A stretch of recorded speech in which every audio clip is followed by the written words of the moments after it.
Has the European Court of Auditors signed off the EU accounts for 2012? Yes, the Court has signed off the accounts. This is the case since 2007.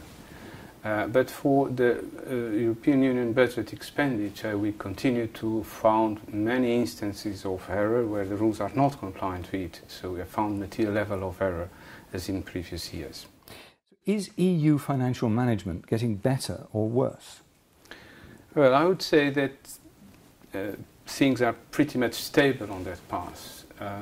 For instance, in agriculture, we've observed a trend on that the level of error is slightly increasing over recent years, while in the structural funds area, the level of material error is relatively declining since 2007. Why do some of these errors persist?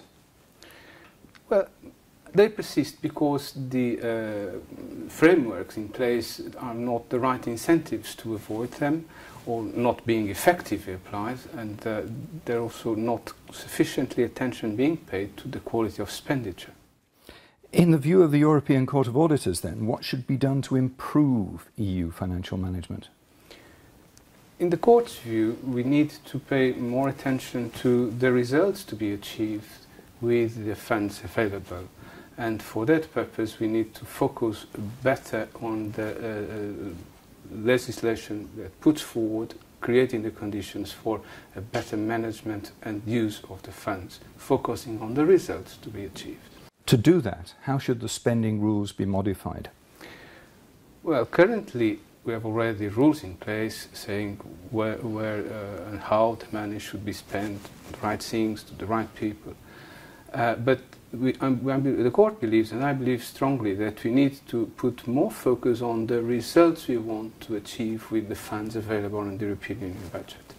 If the European Union seeks to have jobs and growth, we need to be sure that the funds assigned to that clear objectives are indeed creating jobs for the European Union. So therefore we need to have simple rules, clear objectives that delivers value at the end. So we have to make sure that the European budget, at the end of the day, delivers value for the European Union citizens.